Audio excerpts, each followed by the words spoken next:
The grand rotunda smelled like old stone and recycled air, and the quiet confidence of species who had never once been told no.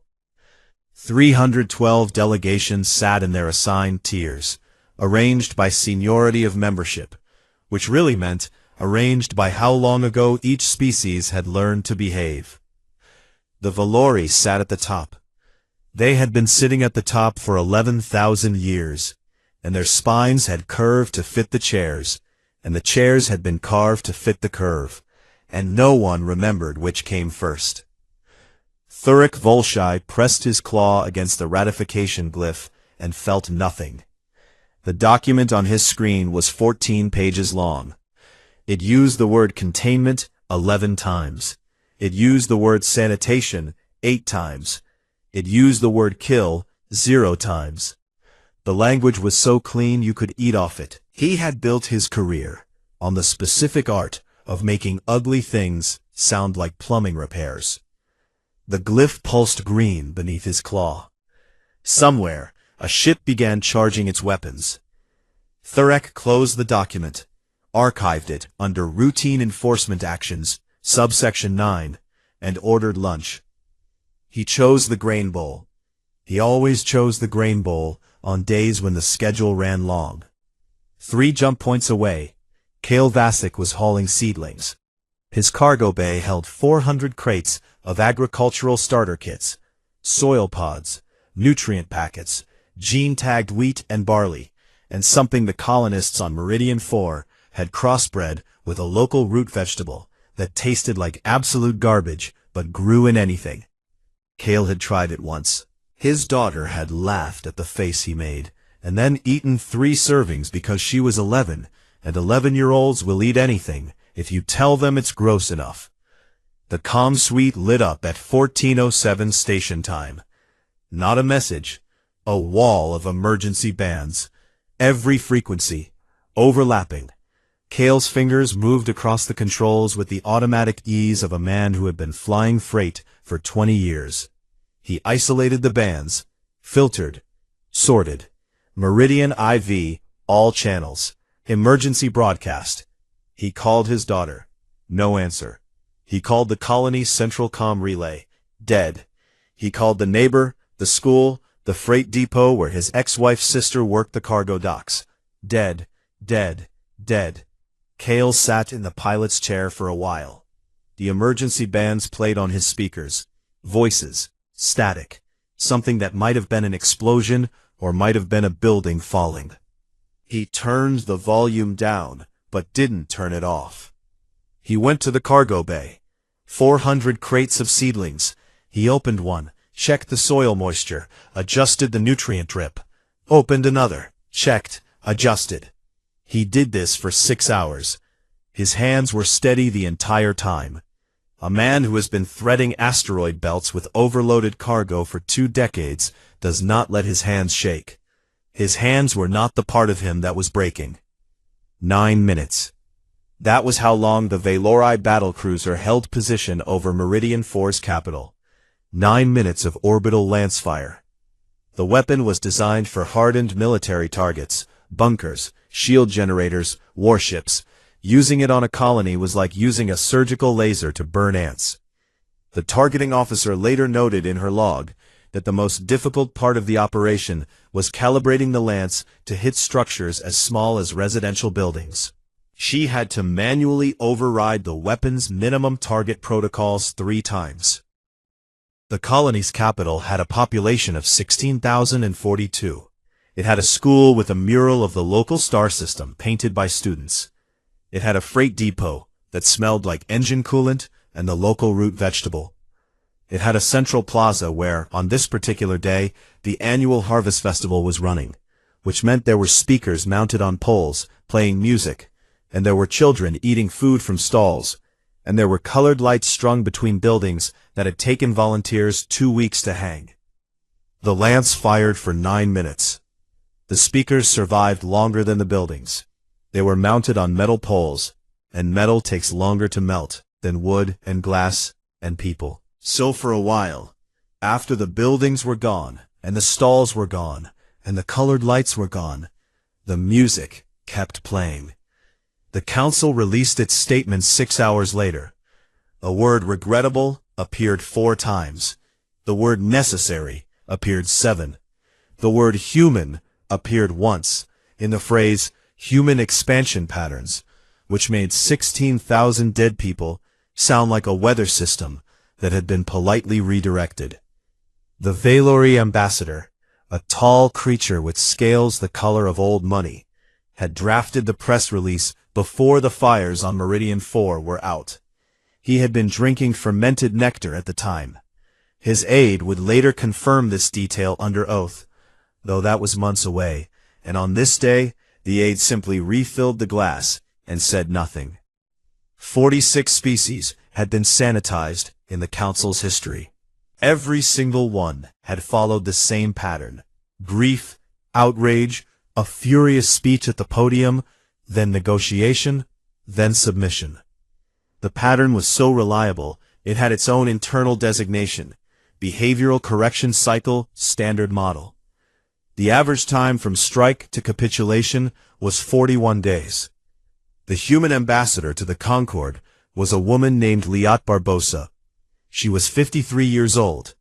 She had been a trade negotiator before this post, and before that a school administrator, and before that a mother of 2 boys who were now grown and living on Earth, and had not been anywhere near Meridian 4, which meant she could think clearly, which was perhaps the most dangerous thing about her. She stood at the podium. The rotunda was silent. 312 delegations watched.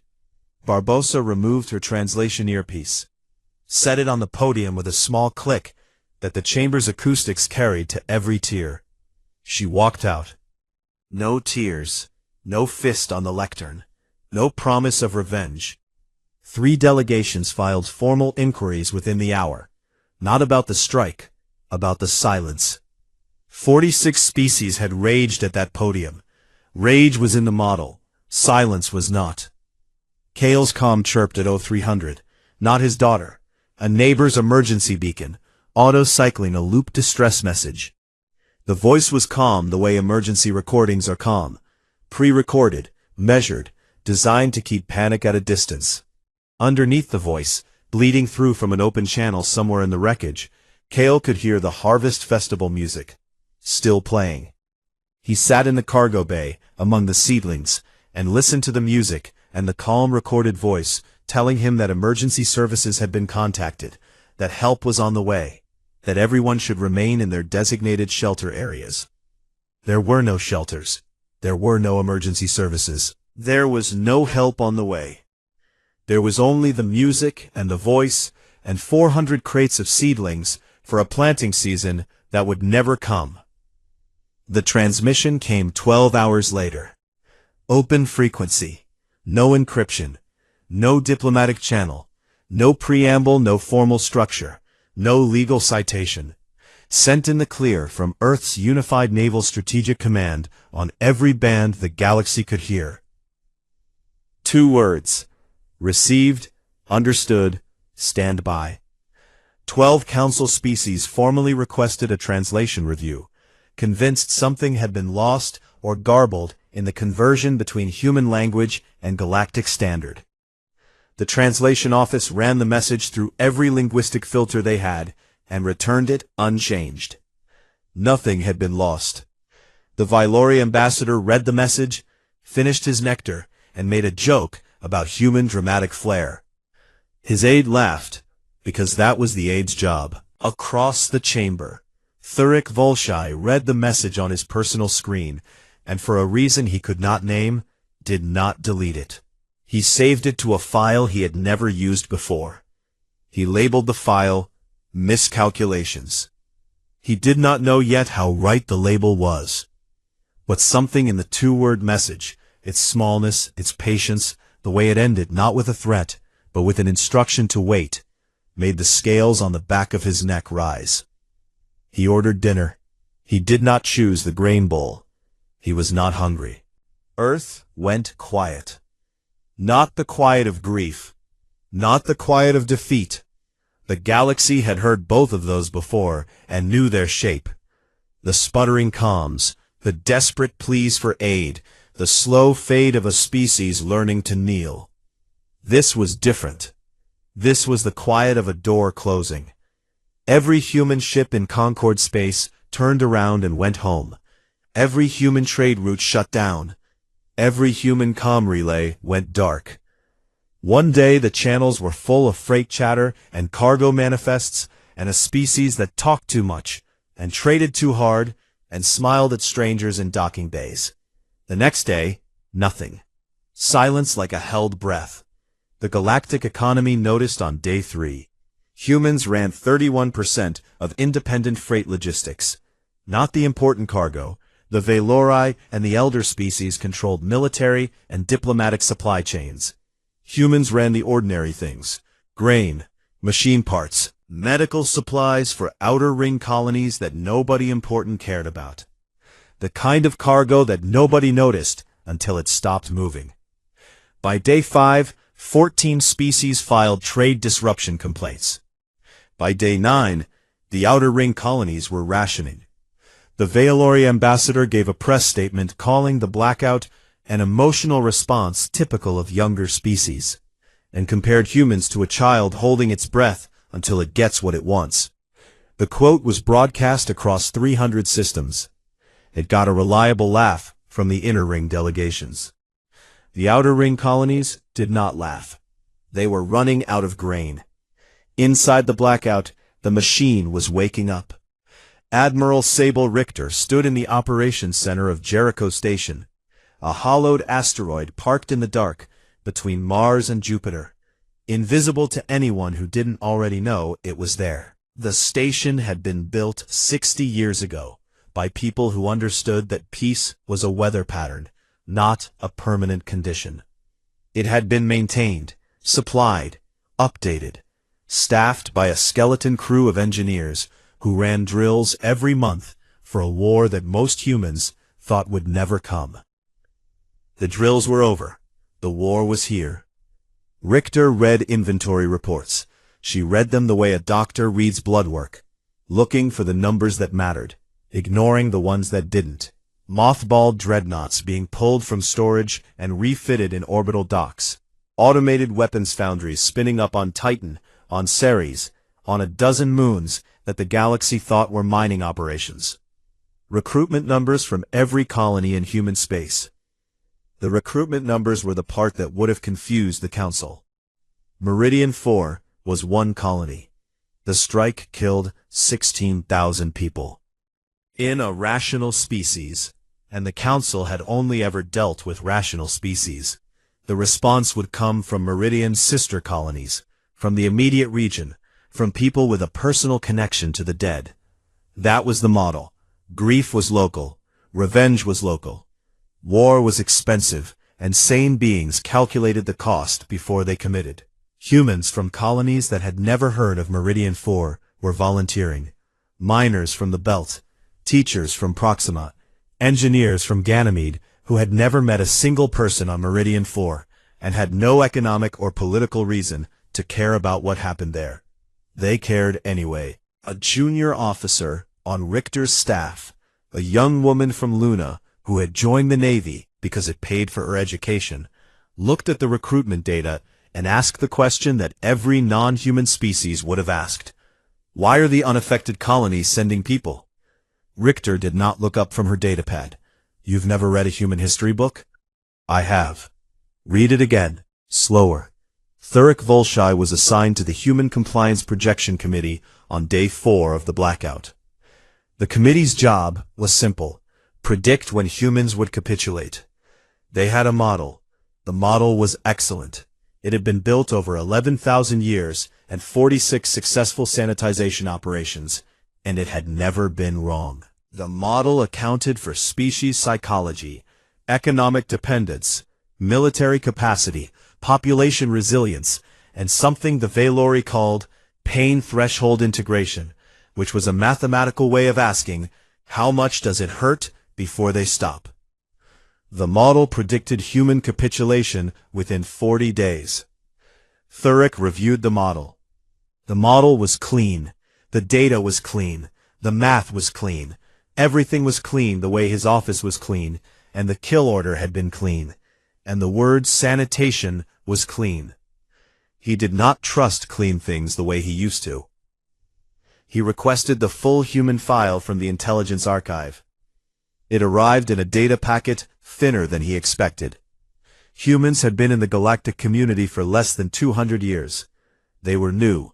Their file was short. Most of it was trade data and territorial mapping and a cultural overview that described them as gregarious, adaptable, economically aggressive, militarily underdeveloped. There was a subsection on human history. It was 9 pages long. The intelligence analyst who compiled it had flagged it as largely irrelevant, pre-contact internal conflicts, primitive weapons, no strategic implications for current projections. Thurek read it anyway. He read about a city called Stalingrad. He read about a winter that killed more soldiers than the enemy did. He read about a species that burned its own crops and its own cities and its own land rather than let an invader use them. He read about people who ate leather and wallpaper paste and still did not stop fighting. He read about a siege that lasted 5 months and cost over 1 million lives, and ended not because one side surrendered, but because one side simply ran out of living soldiers to send. He read it twice. He did not sleep that night. In the morning, he filed a formal request for a meeting with the High Arbiter to discuss potential model inadequacies in the human compliance projection. The request was denied.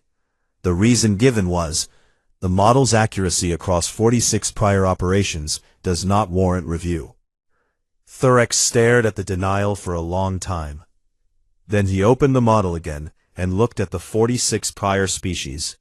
He pulled up their files, one by one. The Rethari, the Uleng, the Vis Collective, 46 names, 46 species that had been struck, had grieved, had calculated, had surrendered. Every single one of them had been spacefaring for less than 1,000 years when they were sanitized. Humans had been killing each other for 300,000 years before they ever left their planet. They had practice. Kale Vasek set foot on Earth for the first time in 11 years. The planet smelled wrong, too wet, too heavy, too much sky with nothing between you and the stars. He had grown up on a station, moved to colony ships, settled on Meridian 4 because his wife wanted dirt under her feet and their daughter wanted trees. Kale had learned to tolerate planets. He never learned to love them. The recruitment center was in a building that used to be a school. The officer behind the desk was tired. The kind of tired that comes not from lack of sleep, but from the weight of knowing that the sleep you get will not fix the thing that woke you up. Kale put his freight license on the desk. I can't shoot. I don't know tactics. I've never been in a fight that didn't involve a docking clamp and bad language. He tapped the license. But I can move anything, anywhere, through anything. 20 years, no lost cargo, no missed delivery. The officer looked at his file. Age, injury history, civilian status, colony of residence, Meridian 4. The officer did not ask if he had family there. The officer had learned not to ask that question. Kale was assigned to Logistics Fleet 7. His new cargo manifest looked nothing like Seedling's. He did not read it closely. He did not need to. He knew what war supplies looked like. You learn to recognize the weight. On day 19, Thurek Volshai did something that had no precedent in Velori legal history. He amended his vote. The kill order had already been executed. The strike had already happened. 16,000 people were already dead. An amendment changed nothing. It was the legal equivalent of crossing out your signature on a contract that had already been fulfilled. It was meaningless. He filed it anyway.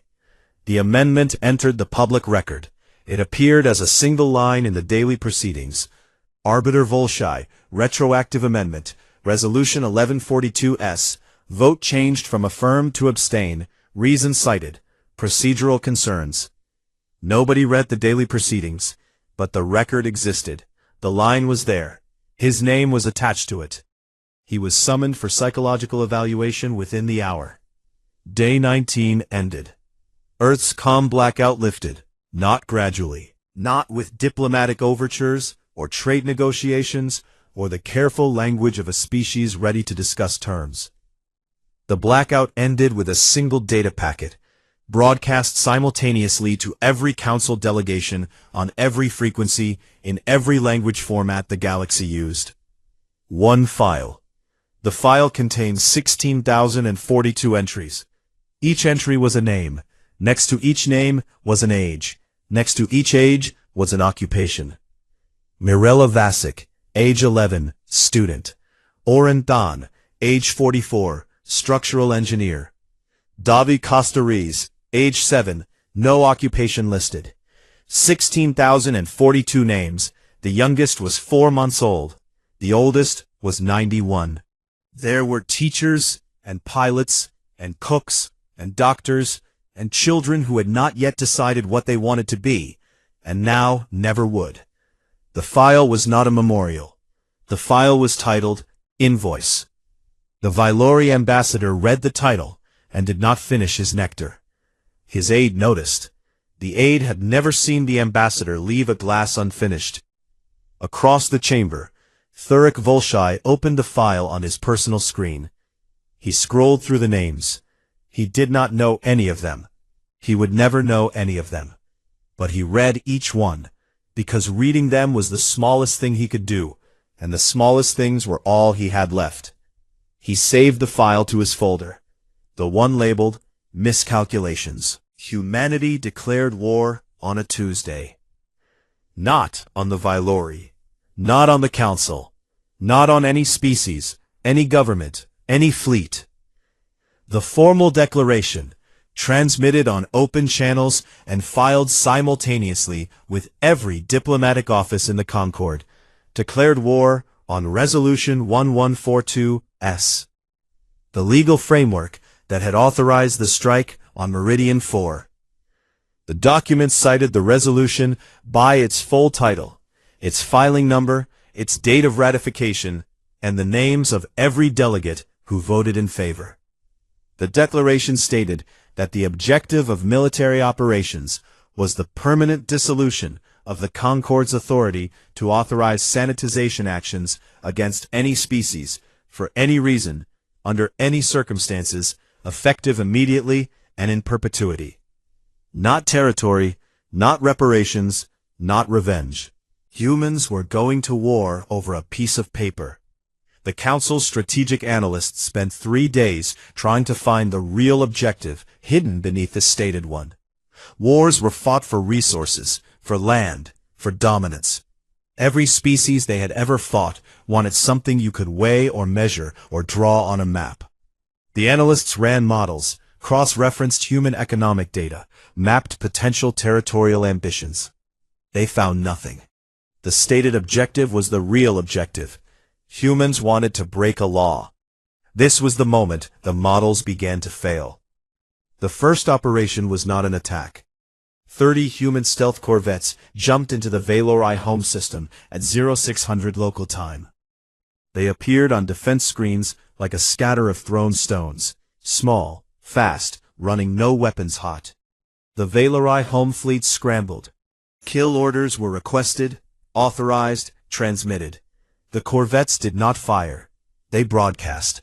Every civilian communication channel in the Vylori system, public broadcasts, personal comm networks, entertainment feeds, emergency bands, was flooded with a single audio file. The file was the raw emergency recording from Meridian 4. Unedited, unfiltered. The screams, the static, the sound of buildings falling and people calling names that no one answered, and underneath it all, threaded through the chaos like a wire through meat, the Harvest Festival music. 90 seconds. The corvettes held position for 90 seconds, long enough for the broadcast to reach every receiver in the system, and then they jumped out. Not a single weapon was fired, not a single ship was scratched. The Vylori home fleet was left pointing its guns at empty space, while 11 billion Valori civilians listened to what their government had done. The government had never told them. The sanitization was public record, but public record and public knowledge were different animals. Nobody read the daily proceedings. Nobody asked what happened to a minor human colony on the outer ring. It was routine. It was plumbing. Now it was screaming on every speaker in the system. Kale Vasek flew the 4th Corvette in the formation. He was not military. His hands knew freight controls, not combat systems. But the Corvette's job was not combat. Its job was to fly in, hold still, and fly out. And holding still in hostile space while alarms screamed and targeting locks painted your hull was really just a specialized form of patience. And patience was the only thing a freight captain had more of than engine grease. He held position. The broadcast played. He could hear it through the Corvette's internal speakers. The emergency bands, the voices, the music. He had heard it before. He had been hearing it for weeks, in his sleep, in the quiet moments between jumps, in the space between one breath and the next. 90 seconds. He counted them by naming his daughter's favorite things. Trees, 1. Strawberries, 2. That song she used to sing in the morning, the one about the river, the one she made up half the words to because she could never remember the real ones. 3. The way she said dad when she wanted something. Not daddy. She had stopped saying daddy at 9, and the loss of those 2 extra letters had hurt him more than he ever told anyone. 4. Moon rocks. 5. She used to dig in the dirt on the eastern ridge and bring home rocks and call them moon rocks, and line them up on the kitchen windowsill. They were not moon rocks. Kale never told her that. The jump drive engaged. The stars stretched. The Valori system disappeared behind him. Kale unclenched his hands from the controls and looked at the red marks his fingers had pressed into his palms. The broadcast run cracked something. Not in the Valori military, in the Valori public. 11 billion civilians had heard the screams, and 11 billion civilians began asking questions that their government had not prepared answers for. Protests were not common in Valori culture. They were a hierarchical species, obedient by nature, structured by instinct. But the sound of children dying is a universal language. It does not require translation. It does not respect hierarchy. Within a week, 11 species formally withdrew their support for the sanitization. The Valori bloc, which had controlled the Council's military policy for 6,000 years, scrambled to hold its coalition together. Emergency sessions, closed-door negotiations, promises and threats in equal measure. Thurek Volshai watched from the margins. His security clearance had been reduced. His office had been moved to a smaller room on a lower floor. His title had been changed from Arbiter to Analyst Xeno-Behavioral Deviation Subcommittee, which was the Valori government's way of saying, we cannot fire you because you filed a legal amendment, but we can make you irrelevant. They made him irrelevant in the wrong room. His new office had access to the internal communication archive. A clerical error. Someone had copied his old clearance permissions to his new terminal without checking which files those permissions covered.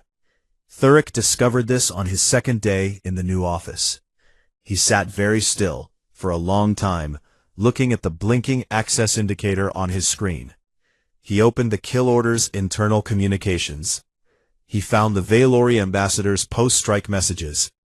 The press release drafted before the fires were out.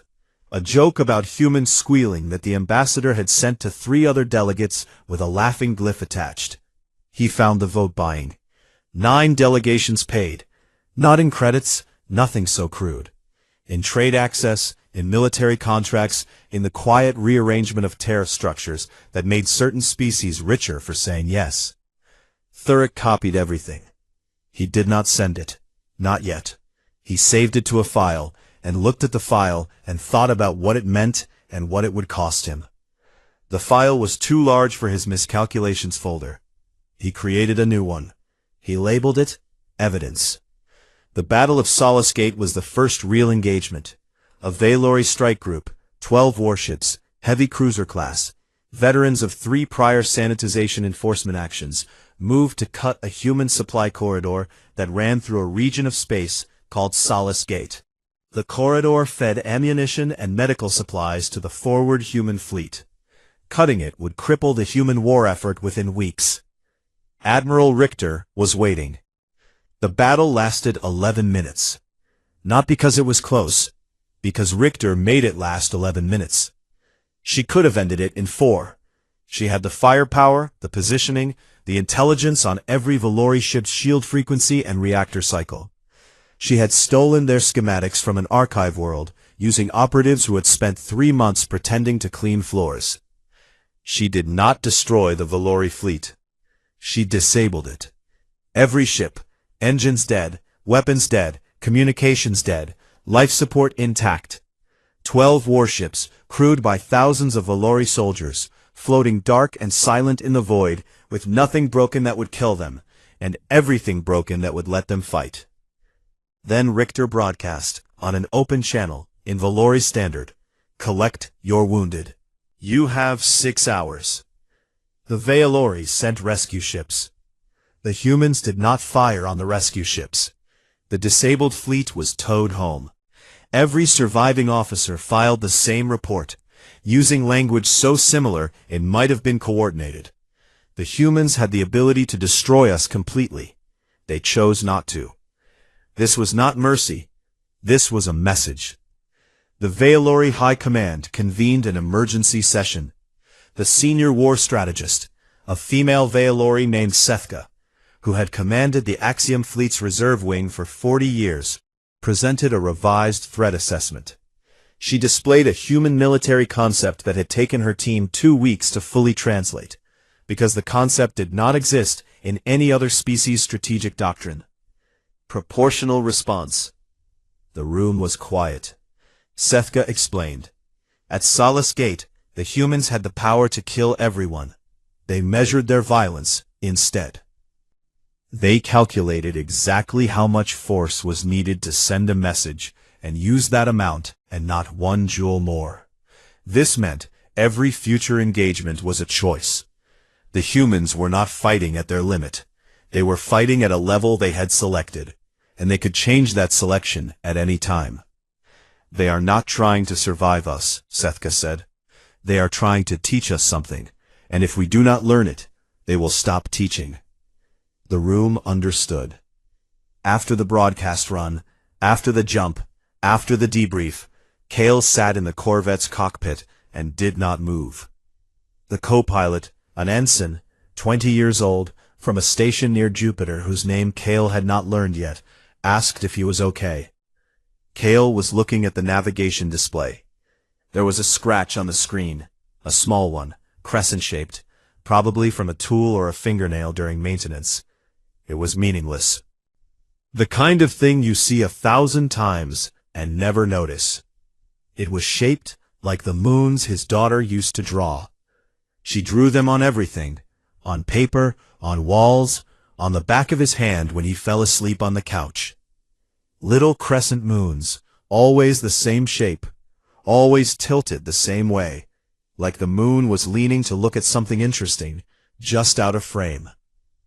My kid used to draw moons on everything, Kale said. The ensign said nothing. Kale said nothing else. The Corvette jumped to the next waypoint, and the scratch on the screen caught the light from the new stars, and for 1/2 second, it looked like the moon was leaning again, looking at something only it could see. The Axiom fleet had not moved in 6,000 years. It sat in a shipyard carved into the core of a dead moon in the Valori home system. 200 warships, each one older than human civilization, each one carrying enough firepower to crack a planet's crust like an egg. The fleet had been built during the Council's founding wars, when the galaxy was young and violent, and species still had to be taught the shape of obedience. The Axiom fleet was the teacher. It had ended wars. It had ended species. It had ended the very concept of resistance for so long that most civilizations in the Concord had forgotten what resistance looked like. The council voted to wake it up. The vote was not unanimous. 43 species voted against activation. They cited the human broadcast runs, the Battle of Solace Gate, the growing evidence that this war was not following any pattern the council had seen before. They argued for negotiation. They argued for compromise. They argued that deploying a doomsday fleet against a species that had already demonstrated restraint was the act of a government that had run out of ideas and was reaching for a hammer because hammers were all it had left. The vote passed by 9. Thuric Volshai watched from the public gallery. He was not allowed in the chamber anymore. He sat in a visitor's seat designed for tourists and school groups, surrounded by empty chairs, and counted the votes on his personal screen. 9-vote margin. He pulled up the delegate profiles for those 9 votes. He cross-referenced them with the files in his evidence folder. The trade agreements, the military contracts, the tariff adjustments that turned yes votes into profitable investments.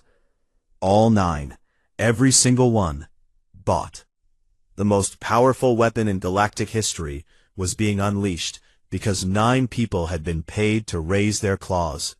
He sat in the tourist seat and looked at the grand rotunda, the carved stone, the tiered seating, the 11,000-year-old architecture, designed to look permanent and inevitable and correct.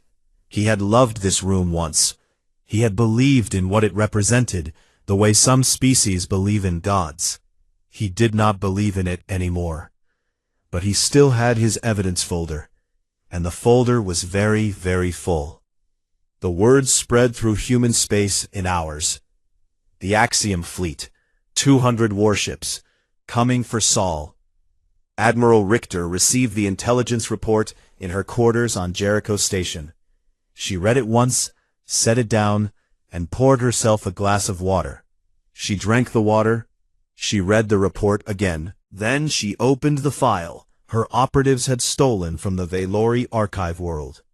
The full technical schematics of the Axiom Fleet, acquired by 3 intelligence agents who had spent 3 months cleaning floors and emptying waste receptacles in a military archive building while copying data onto devices hidden in their cleaning equipment. The schematics were 6,000 years old. The ships were 6,000 years old. And in 6,000 years, no one had ever updated the reactor shielding harmonics. Why would they? Nothing had ever survived long enough to need better shielding. The Axiom Fleet was a god. Gods do not need maintenance. Richter circled a section of the reactor schematic with her fingernail, leaving a faint mark on the screen. 6,000 years, she said to her flag captain, a man named Torres, who had served with her for a decade and had learned to read her silences. They never changed the reactor harmonics. Not once. Torres looked at the circled section. Resonance charges? Small ones. Corvette delivered. You'd have to fly close. Dangerously close. How close? Richter told him. Torres was quiet for a moment. We'll need pilots who can thread tight spaces at combat speed. I know a fleet full of freight captains, Richter said. The humans called it the tithe. There was no order, no law, no conscription mandate. The Unified Naval Command broadcast the situation. The Axiom Fleet was coming. Sol was the target. The combined human military was outnumbered and outgunned, and then waited. The response came from everywhere. A librarian on Proxima Centauri donated her personal shuttle. It was 30 years old, barely FTL capable, held together by maintenance patches and stubbornness. She flew it to the nearest staging point herself. A mining crew on Titan welded armor plating onto their ore hauler, filled the cargo bay with emergency medical supplies they had purchased with their own wages, and reported for duty as a field hospital ship. The crew foreman was 62 years old and had a bad knee and had never been in a military operation in his life. He told the recruitment officer that his knee was fine. Kale Vasik's Logistics Fleet 7 doubled in size in 72 hours. Ships arrived from everywhere. Civilian freighters, passenger transports, private yachts with their luxury interiors gutted and replaced with cargo racks. The people flying them were not soldiers. They were truck drivers and delivery pilots and retired captains who had come out of retirement because they could not sit still while the fleet was short on hands. A freighter arrived from the Callisto settlements. Ancient ship, pre-war design. Its captain was a 68-year-old woman named Marin Solis, who had retired from freight work before Kale was born. She walked onto Kale's command deck, looked around, and asked where she was needed. Kale assigned her to medical supply runs on the safest corridor he could find. Marin looked at him the way a grandmother looks at a grandson who has just said something very stupid. "I didn't come out here to be safe, son." Kale reassigned her to the front corridor. She nodded once, turned around, and walked back to her ship. She did not thank him. She did not need to. They understood each other the way people understand each other when they are both carrying the same weight, and neither of them is willing to put it down. The night before the Axiom fleet was due to arrive, Kale was in the cargo bay doing inventory. Manifest after manifest. Ammunition crates. Medical kits with standardized contents and standardized labels. Ration packs in flavors that nobody liked but everyone ate. Replacement parts for engine components that would burn out under combat stress. Body bags, folded flat, stacked in containers with neutral markings that did not say what was inside, because everyone already knew. In the back corner of the bay, behind the ammunition and the ration packs, he found a crate that was not on any manifest. It was small, unmarked, sealed with civilian tape, not military strapping. He opened it. Soil. Sealed containers of soil. Dark, rich, heavy with organic matter. He picked one up and turned it in his hands. The container was labeled in handwriting, not printed, handwritten, in ink, by a person who had taken the time to write neatly. Meridian IV, Eastern Ridge, Sector 7. Someone had packed dirt from the colony. He did not know who. He did not know when. He did not know if they had gathered it before the strike or after, if they had walked through the ruins to fill these containers, if they had knelt in the ash and scooped what was left of the soil that had grown the crops that had fed the people who were now names on an invoice. He opened one container. The soil smelled like the Eastern Ridge after rain, like wet minerals and the local root vegetable that grew in everything, and the faint sweetness of the wheat fields that ran along the ridge's south slope. His daughter had played in those fields. She dug holes and filled them in, and dug them again, and called the rocks she found moon rocks, and brought them home with dirt under her fingernails, and a grin that took up her entire face.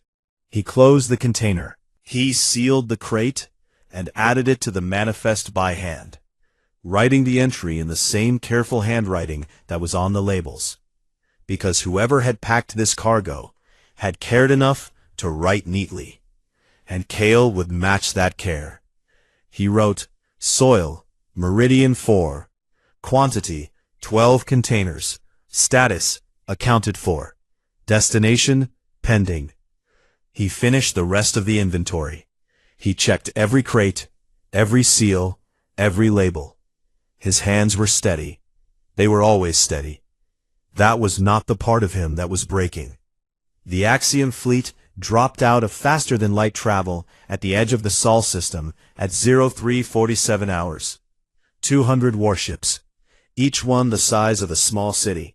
Their hulls were black and ancient, and covered in the script of a language that predated the Concorde itself. Prayers, or warnings, or names of the species that had died beneath their guns. Nobody alive could read it anymore. The script was decorative now, history, as wallpaper.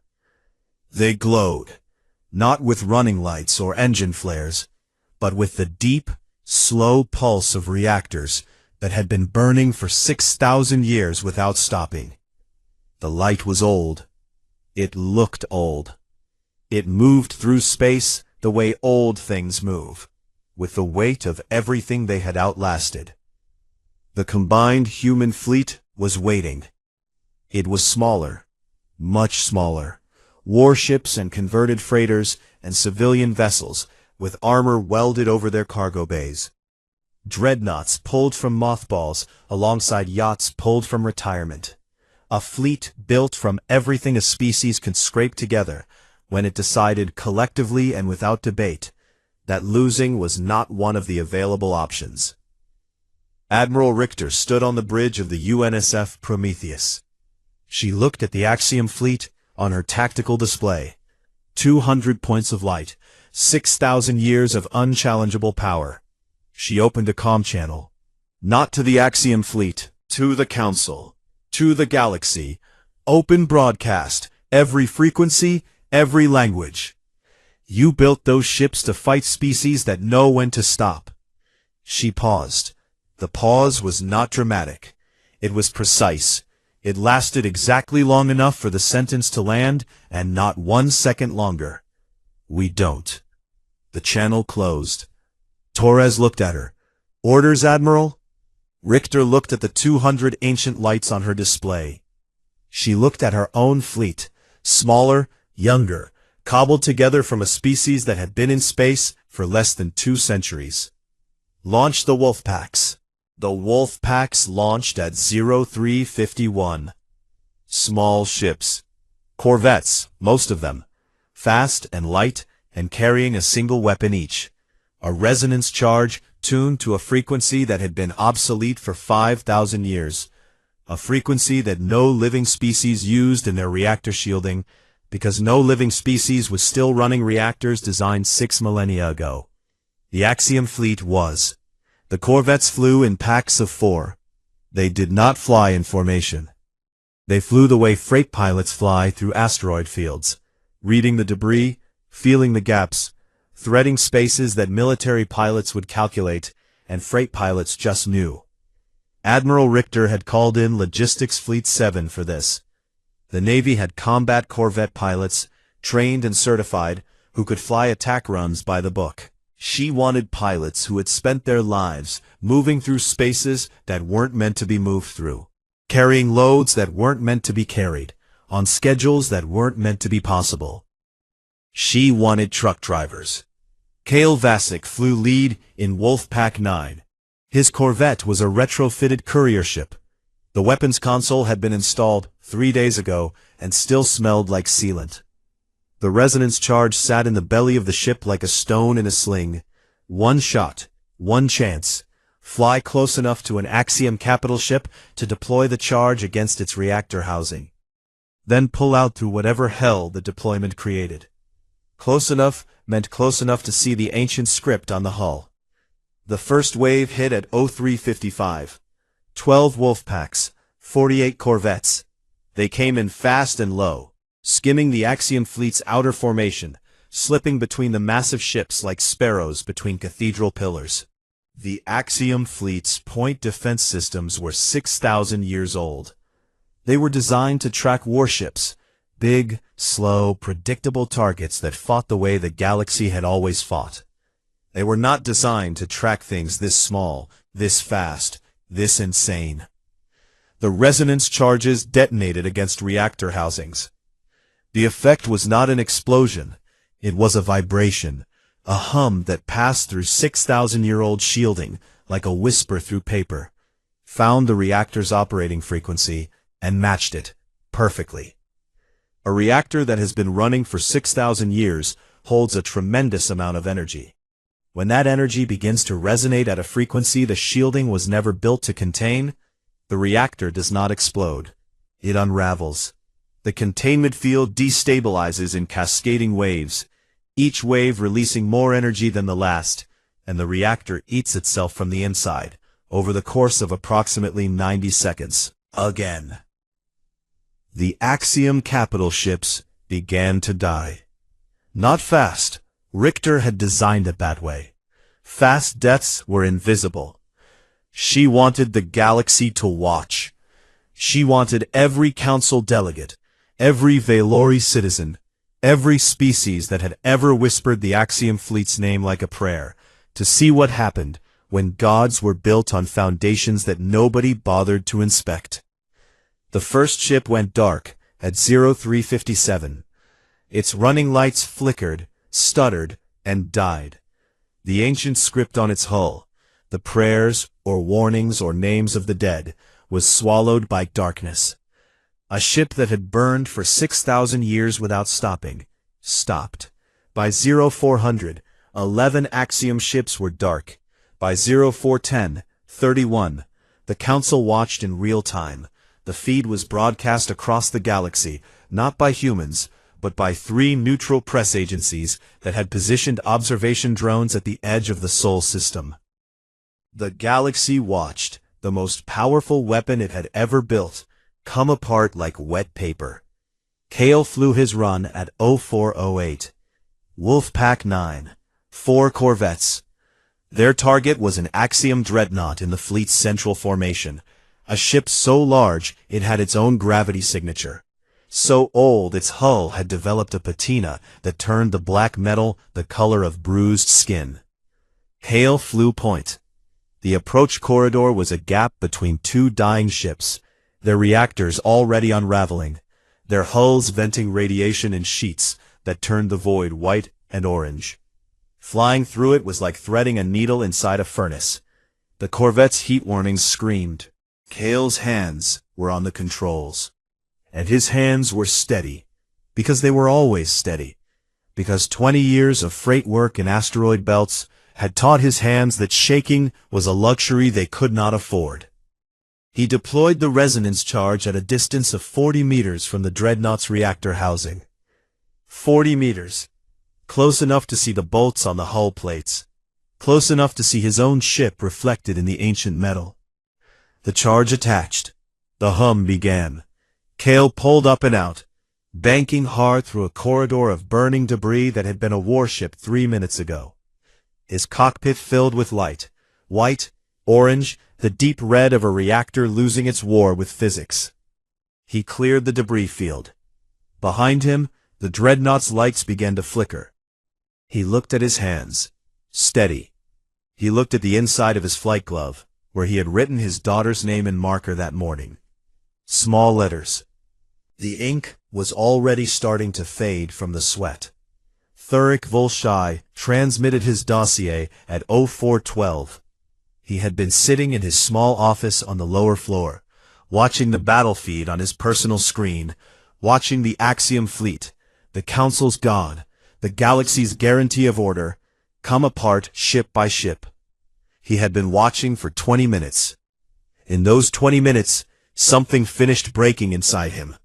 Not loudly, not with drama, the way a bone breaks when it has been cracked for a long time and finally someone puts weight on it. He opened the evidence folder. He attached every file, the kill order's internal communications, the ambassador's celebration messages, the 9 bought votes, the trade agreements, the corruption mapped in careful detail by a bureaucrat who had spent his career making ugly things look clean, and now, for the first time, was making clean things look ugly. Simultaneously. The Council's political structure did not survive the next 48 hours. Not because of the battle, because of the files. Because corruption that everyone suspected but nobody could prove was now proven, documented, sourced, and sitting in every delegate's inbox with the name of a former arbiter attached to it. Thuric was arrested. He did not resist. He did not run. He stood in his small office and waited for security to arrive. And when they arrived, he walked with them calmly, the way a man walks when he has already decided that whatever comes next is the cost of the only honest thing he has ever done. At his hearing, he was asked why he had betrayed the Concord. Thuric looked at the tribunal. 3 senior Valori judges. Old, certain, scales polished to a shine. They looked like the Grand Rotunda, permanent, inevitable, correct. I did not betray it, Thurick said. I read the human file. Ours was worse. The Axiom Fleet's commander ordered a retreat at 0431. By that time, 63 of the 200 ships were dead or dying. The remaining ships, still formidable, still ancient, still carrying enough firepower to end worlds, turned and ran. The word retreat had never appeared in the Axiom Fleet's operational history. There was no protocol for it. The fleet had never needed one. Admiral Richter watched the retreat on her tactical display. 137 ships pulling back toward Violori space. Her fleet had the momentum. Her fleet had the position. Her fleet had the technology and the intelligence and the will to pursue. And the Axiom Fleet was wounded and disorganized and running. Torres stood beside her. He did not speak. He waited. Richter watched the retreating lights for a long time. Let them go. The message had been delivered. The ceasefire terms were 3 sentences long. The sanitization framework is dissolved. Permanently. Meridian 4 is declared sovereign human territory in perpetuity. No council authority applies. The names on the invoice are to be read aloud, in full, in the Grand Rotunda, by the delegations that voted for the strike. 46 species had been sanitized in the Council's history. None of them had ever gotten terms like these, because none of them had ever broken the thing that hurt them instead of just learning to live with the wound. The reading of the names took 4 hours. Council delegates stood at the podium, one by one, and spoke the names of 16,042 human beings they had voted to kill. The translation systems handled most of the pronunciation. Human names were strange in alien mouths. Too many vowels, too many soft sounds, too many syllables that required tongues and teeth shaped differently than the ones trying to speak them. Kale watched the broadcast from his Corvette, parked in the debris field of the battle. Around him, the wreckage of gods cooled in the vacuum, twisted metal and dead reactors, and ancient script that no one could read, floating in the dark like letters from a language the universe had finally forgotten. The names were read alphabetically. It took time to reach the V's. Kale waited. He had always been good at waiting. 20 years of freight runs. You learned patience or you learned nothing. The Valori delegate at the podium was young, junior, probably assigned to the reading because no senior delegate wanted to do it. The young Valori's voice was flat and careful and scared. The name came. Mirella Vosic, age 11. Student. The delegate clipped the vowels wrong.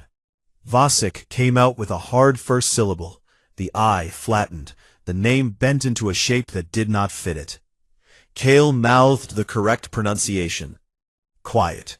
Just his lips moving in the dark cockpit, forming the syllables of his daughter's name the way he had formed them 1,000 times. Calling her for dinner, saying good night, yelling at her to put on shoes before she went outside. He did not transmit the correction. He mouthed it into the dark, where the debris of 6,000-year-old warships drifted past his canopy, and the name hung in the air of the cockpit for a moment before the recyclers took it. 6 months later, Meridian 4, the Eastern Ridge, Sector 7. The colony was being rebuilt. New structures, new foundations, new everything. The old colony was gone. Not just destroyed, but cleared. The rubble removed, the ground leveled, the scars graded smooth by construction equipment that worked in shifts around the clock. The new buildings looked nothing like the old ones. Different materials, different designs, built by people who had not been here before and did not know what the old buildings had looked like, and so built what they knew, which was different, which was fine, which was the way things worked when you started over. Kale stood on the ridge. He was holding the crate from the cargo bay, the one with 12 containers of soil. He had carried it from the landing pad himself. It was not heavy. Soil is not heavy. But it weighed something that had nothing to do with mass. He opened the first container and poured the soil onto the ground. It landed on the new graded earth like a dark stain, richer and older than the dirt around it. It smelled the same. After everything, the fire, the vacuum, the sealed container, the months in a cargo bay, it smelled the same. Wet minerals, root vegetable sweetness, the wheat fields on the south slope. He opened the second container, poured it, the third, the fourth. He emptied all 12, one by one, pouring the old soil onto the new ground, mixing what was left of what had been with what was trying to become. It was a small thing. 12 containers, a few square meters of earth, slightly darker than the rest. He knelt and pushed his hands into the dirt. He stayed like that for a long time, kneeling on the ridge, hands in the ground, eyes open, looking at nothing, looking at everything, looking at the place where his daughter had dug for moon rocks and soil that was now partly beneath his fingers, mixed with the new dirt, indistinguishable from it, gone and present at the same time. Behind him, a cargo shuttle descended, with building materials. The pilot hailed him on the comm. He did not answer. The pilot landed anyway and began unloading without him, because there was work to do, and the work did not wait.